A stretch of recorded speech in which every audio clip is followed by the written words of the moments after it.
चलिए देखिए, आज से हम लोग डिस्कस करेंगे जीके और जीएस का। तो किस चीज के लिए डिस्कस करेंगे? बीपीएससी, दरोगा के लिए, बिहार पुलिस के लिए, सीजीएल, सीएचएसएल, रेलवे, जो भी एक एग्जाम हो, सब कॉमन एग्जाम के लिए है ये। कौन कौन किताब से हम लोग करेंगे? तो पहले है लूसेंट। सर्वप्रथम इस किताब से हम लोग डिस्कस करेंगे प्रतिदिन, और इस किताब को मात्र 3 माह में खत्म कर देना है, ठीक ना? इसके बाद आ जाएगा आपका एसपीडी, इसके बाद आएगा सार संग्रह जो महेश कुमार बर्नवाल का है, और इसके बाद है घटना चक्र।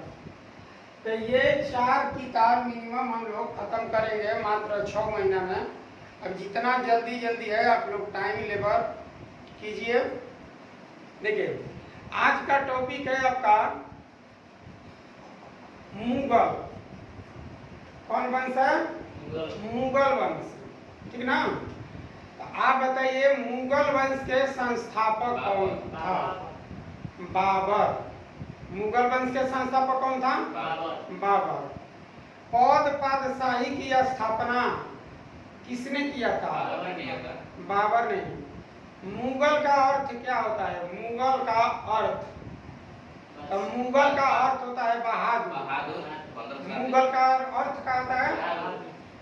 मुगल का शाब्दिक अर्थ बहादुर होता है, ठीक है। बाबर का अर्थ क्या होता है?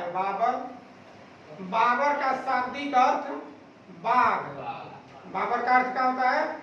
बाघ। बाबर कहाँ का रहने वाला था? फरगना का। बाबर कहाँ का रहने वाला था? फरगना के। फरगना के राजा कौन थे? उमर शेख मिर्जा। उमर शेख मिर्जा कौन थे? बाबर के पिता। उमर शेख मिर्जा बाबर के पिता थे। बाबर ने भारत पर कितनी बार आक्रमण किया था? कितनी बार? 5 बार आक्रमण किया था। प्रथम आक्रमण कब किया था? 1519 ईस्वी में। कब किया था? 1519 ईस्वी में। किसके विरोध किया था? यूसुफ जाई। और यूसुफ जाई जातियों के हरा कर बाबर ने किस क्षेत्र को जीत लिया था? बाजौर और भेरा को। बाजौर और भेरा को जीत लिया था। कारण कि पानीपत का प्रथम युद्ध कब हुआ था? पानीपत का प्रथम युद्ध कब हुआ था? किसके बीच हुआ था? बाबर और इब्राहिम लोदी के बीच। बाबर और इब्राहिम। तो पानीपत का प्रथम युद्ध जीता किसने था? विजयी किसने हुआ था? बाबर। कहे कि मुगल वंश से पहले भारत में किस वंश का शासन था? लोदी वंश। लोदी वंश के अंतिम राजा कौन था? इब्राहिम लोदी। कौन था? इब्राहिम लोदी। तो पानीपत के युद्ध में किस राजा की मृत्यु हुई थी? इब्राहिम लोदी। इब्राहिम लोदी एक ऐसा राजा था जो युद्ध स्थल पर ही मारा गया, ठीक। जब पानीपत का युद्ध कर रहा था इब्राहिम लोदी, तो इसका मदद, इसका मित्र कौन था? विक्रमजीत। विक्रमजीत कहाँ के राजा थे? ग्वालियर के। कहाँ के राजा थे? ग्वालियर के। विक्रमजीत किसके मित्र था? इब्राहिम लोदी। तो ये दोनों युद्ध में मारा गया, इब्राहिम लोदी और कौन? विक्रमजीत। दोनों युद्ध स्थल में ही मारा गया। अब बताइए कि उदारता के कारण बाबर को कौन सी उपाधि दी गई थी? बाबर ने किस युद्ध में तुगलमा युद्ध नीति का प्रयोग किया? पानीपत के युद्ध में। बाबर के 2 निशानेबाज कौन थे? उस्ताद ठीक, बहुत बढ़िया। अरे कि जब बाबर पानीपत का युद्ध जीत गया तो लोगों में मतलब बहुत धन की बंटवारा किया, खूब दान किया धन को, इसीलिए बाबर को क्या कहा जाता है? कलंदर। क्या कहा जाता है? कलंदर। कलंदर का मतलब दान देने वाला। कलंदर का मतलब दान देने वाला अर्थात दानी राजा। फिर है कि पानीपत का जब युद्ध जीत गया बाबर तो कौन सा कर मुसलमानों को माफ कर दिया? तमगा कर। तो प्रश्न आता है कि तमगा कर किससे लिया जाता है? तमगा कर किससे लिया जाता था? तो मुसलमानों से। किससे लिया जाता था? मुसलमानों से। अब जब बाबर युद्ध जीत गया पानीपत का तो ये कर माफ कर दिया किसको? मुसलमान को। ठीक ना? तो प्रश्न आ जाए कि तमगा कर लिया जाता था हिंदू से, मुस्लिम से, तो क्या मानिएगा? मुस्लिम से। ठीक है, तमगा कर को किसने माफ कर दिया था? बाबर ने। बहुत बढ़िया। अब है कि खानवा युद्ध कब हुआ था? खानवा युद्ध 17 मार्च 1527 ईस्वी को किस राजा के विरुद्ध हुआ था? राणा सांगा। तो कौन हार गया था युद्ध? राणा सांगा। ठीक ना? जब खानवा के युद्ध बाबर जीत जाता है तो कौन सी उपाधि लेता है? बताइए कौन सी उपाधि? तक गाजी की उपाधि। किसकी उपाधि? गाजी की उपाधि लेता है। ठीक ना? फिर है कि राणा सांगा की मृत्यु कैसे हुई थी? राणा सांगा की मृत्यु जहर खाने से हुआ था। क्या खाने से हुआ था? जहर दे दिया गया था उसे, इसलिए राणा सांगा की मृत्यु हो गई। अब बताइए कि चंदेरी का युद्ध कब हुआ था? तो 29 जनवरी 1528। 29 जनवरी 1528 किसके बीच हुआ था? मेदिनी राय और बाबर के बीच। मेदिनी राय और बाबर के बीच। इसमें भी कौन जीत गया? बाबर। अंतिम युद्ध था घाघरा का युद्ध। अंतिम युद्ध था कौन? घाघरा का। तो घाघरा का युद्ध कब हुआ था? 6 मई 1529 को। किसके बीच हुआ था? अफगान में कौन था? तो महमूद लोदी था। कौन था? महमूद लोदी। महमूद लोदी कौन था? इब्राहिम लोदी का भाई था।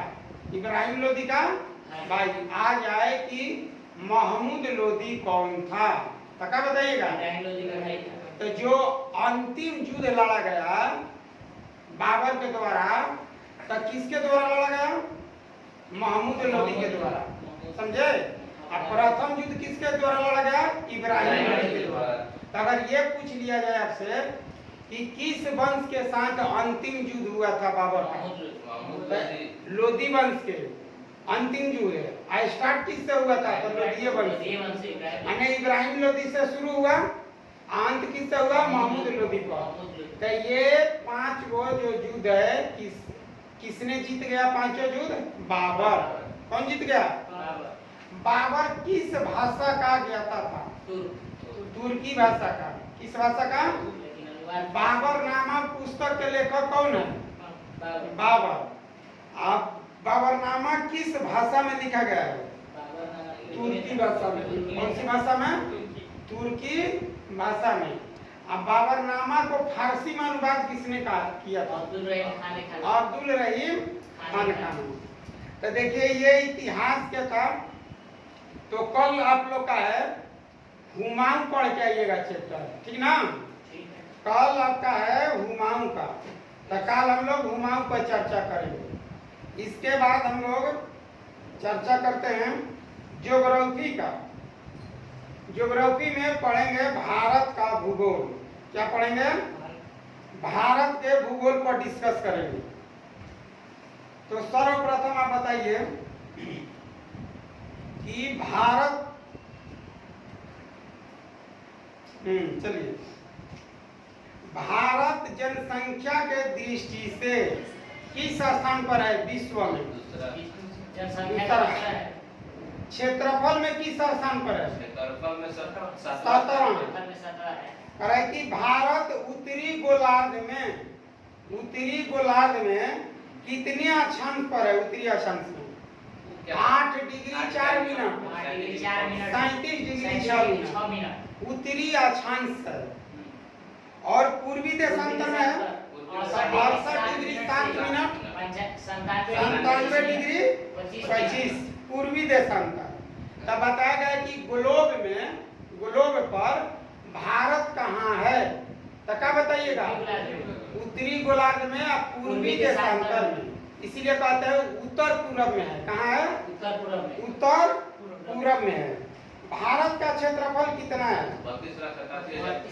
32,87,263 वर्ग किलोमीटर।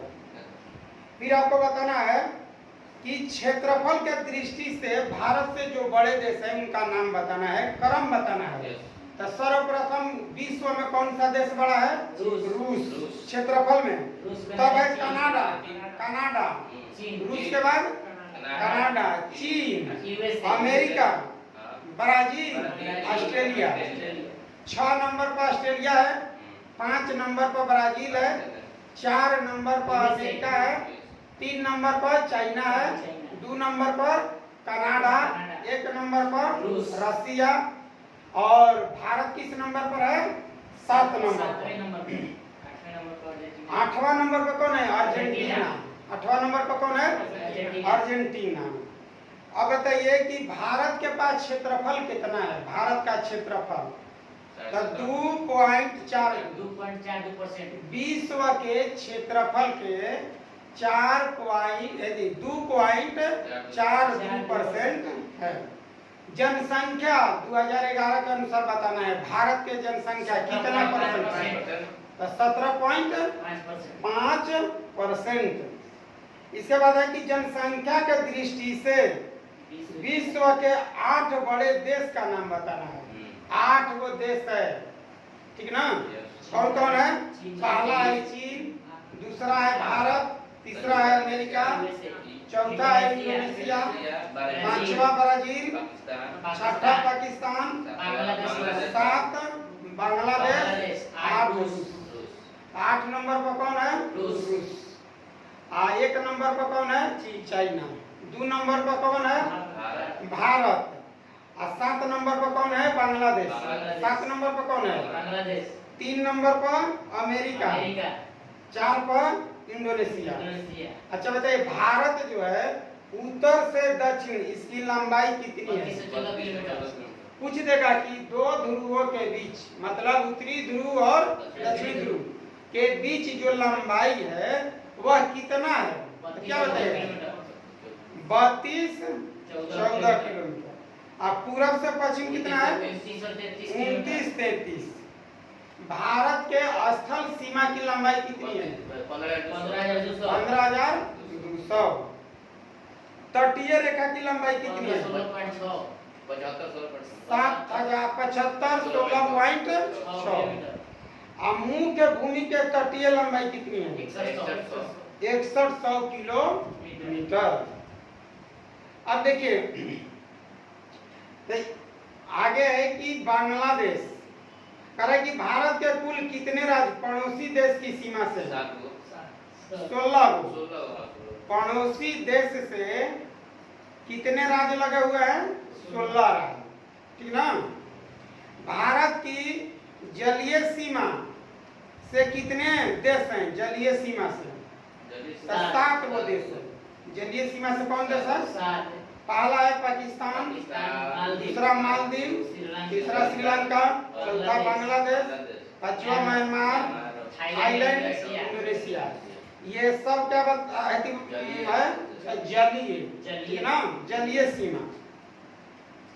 अब देखिए भारत की जल एवं स्थल सीमा से लगे देश कौन कौन है?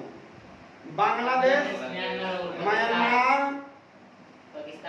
और पाकिस्तान। ये ऐसा है ना कि स्थल से और जल से दोनों से लगा हुआ है।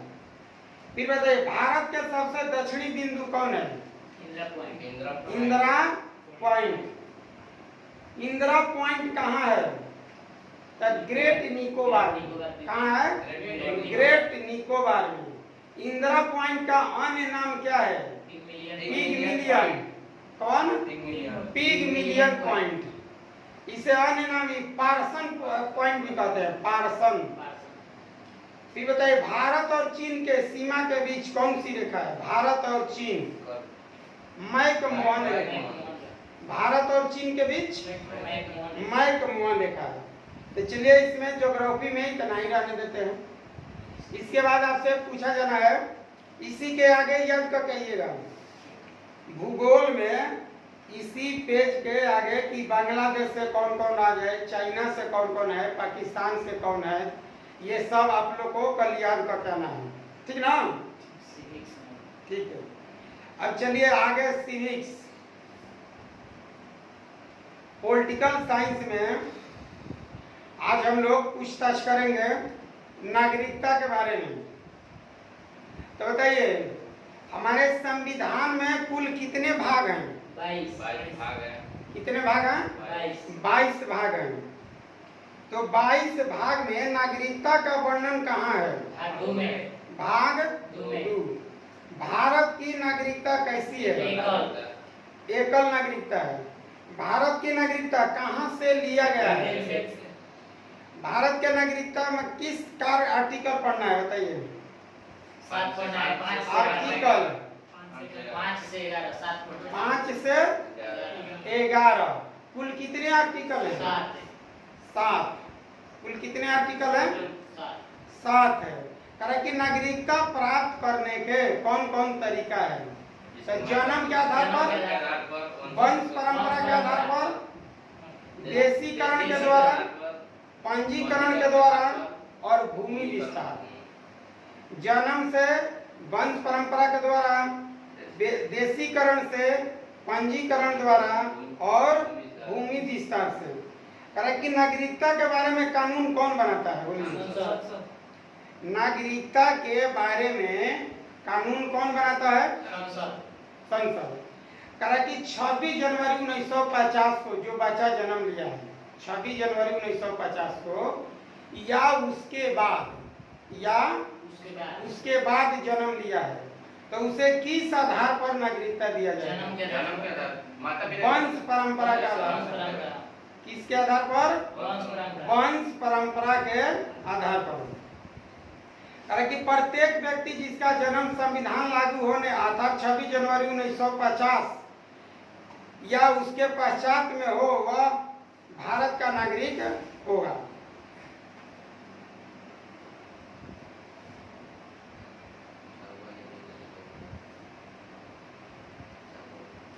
तो चलिए आज इतना ही रखते हैं, ठीक ना? आज पहला दिन है, तो चलिए ठीक है। इसके आगे आप लोग याद करके आइएगा।